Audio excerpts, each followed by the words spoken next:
Hello everyone, this is Dr. Lockdown, and I thought I'd try something different. And by different, I mean I'm going to pander directly to the Nintendo audience by coming out with a reaction video, or a discussion video. Oh come on, jumping on internet traffic isn't anything new, and if I'm ever going to get my channel off the ground, I have to pander once in a while. So who really cares in this case? As utterly toxic as hype culture is, I do have to say I was definitely caught up in it for the Switch reveal. Yes, I know I probably shouldn't have, but Nintendo definitely delivered in the end with this event. It didn't start out very well, I have to admit. They did focus too much on showing how the controllers worked, and although it was nice to see, I think it could have been cut down quite a bit. The motion sensor in the Joy-Cons is a nice idea, and it will allow for a lot of virtual console releases from the Wii. However, the Rumble Pack just...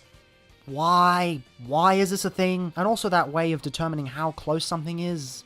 That's just gimmicky, I'm sorry. But what really sold me on the Joy-Cons was the fact that you can just sit down and relax with the controllers. Now that is a smart idea, and they probably should have started with that right out the gate. This functionality is what's going to get a lot of people on the Switch, because a lot of people get back pains and stressed hands when they're going so close to the television in anticipation, whereas here you can just sit back and relax. The different colored Joy-Con controller is a really nice idea, and the extra add-ons to make it fit better in your hands when they're disconnected, yeah, it's great. It works fine. Also, screenshots and video capture?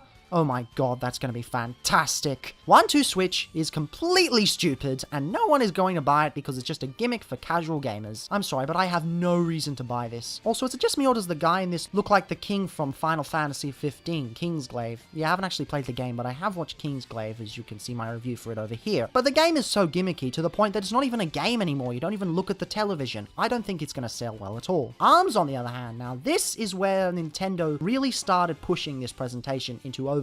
The title may sound pretty damn stupid, and at first I thought it would just be another boring game, but looking at the controls and the intensity of the matches, I'm actually really excited for this. I never expected it, but it looks pretty good. Then Splatoon 2. I've never played Splatoon, I've always wanted to play Splatoon, this Splatoon looks good, I'm going to buy it. It's Splatoon, what do you expect? Also, it seems to have a lot of features that I would have liked in the original game, but probably put me off from buying a Wii U in the first place. I mean, really? Didn't they have customizable hair in the first place? In an online multiplayer game, you kinda need customization, don't you think? Also, rolling. Seriously? They didn't have rolling earlier?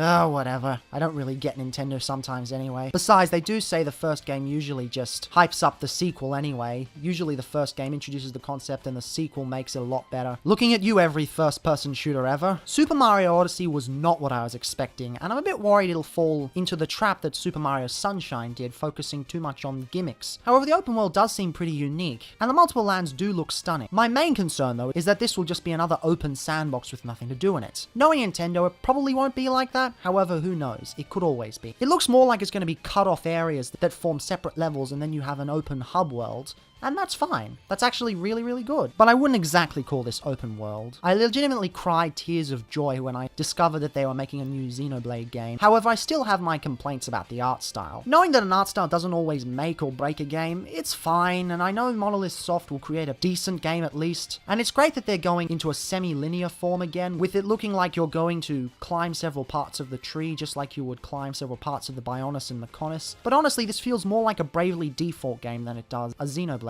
game. Still, as long as the characters are good and the story's great and the gameplay's as solid as it was in the original, I'm fine. I'll probably also pick up X because I never got that as well, because I don't own a Wii U. Who cares though, the 3DS Master Race. Fire Emblem Warriors, it's a game that exists and it does a thing. I got into about a few hours of Hyrule Warriors before just not having enough time due to me trying to complete Xenoblade, which I still haven't yet. I'm busy with Phoenix Wright, give me a moment, Ketros! Speaking of which, Ketros was very angry about the art style, to the point where he was overreacting, and I had to calm him down in the Google Plus chats. Sorry that I'm revealing your name in the video, although you did give me permission and you didn't tell me what to say.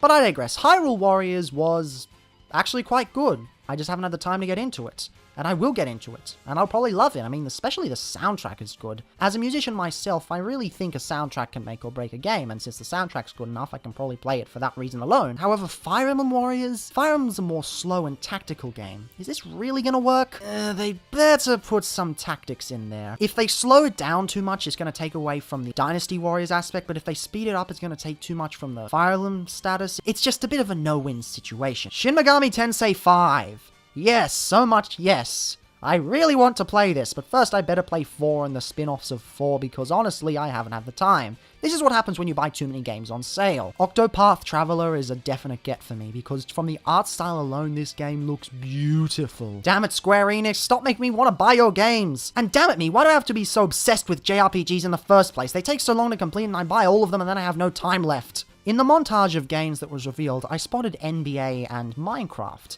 I don't really like either of them, but I know a lot of people will. We also caught brief glimpses of Mario Kart, and I'm definitely gonna get this. Of course, they revealed that in another trailer on the channel separately as well, and I'm really excited for the Inklings that are being added in it. Yeah, it's a good port. And it looks like they're adding battle mode too, which is fantastic. Skyrim! It's a good game, but it has a lot of problems and I don't really need it because I've got the PC version on my Mac anyway.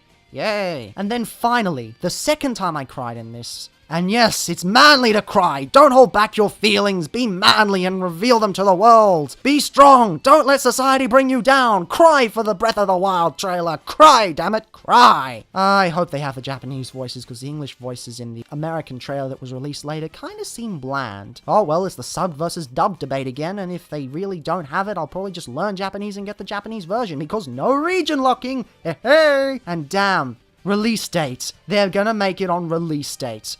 This console will succeed on that alone. Shame I can't buy it because I'm saving up for a trip to Europe and can't get it to August anyway. I'll have to keep away from the spoilers. I'm also really glad they referenced the Legend of Zelda theme. That iconic theme needs to be in this. If this is going to be the be-all end-all Zelda game for the next few years, it's gonna need to have that theme. What, am I the only one thinking this? And finally, yes, there was a lack of specs, but who cares? They're just specs. I care more about the games. I think a lot of people are just beyond specs and want to play the games properly. Immersion isn't just defined by graphics anymore, or technical capabilities. It's gotten to the point where I feel more immersed in a game that has a good story and good characters and good gameplay than I do having good graphics. It's kind of like the whole 3D phase in movies. Gaming is still in the point that movies were in the 2000s, with an abundance of CGI and technical capabilities. It'll eventually get past that, and when it does, I can't wait to see what games come out. So I'll probably be picking this up in August when my trip to Europe is over, and in the end, I'm probably gonna love most of the games on it. I just hope we get Wii U ports, because I don't own a Wii U.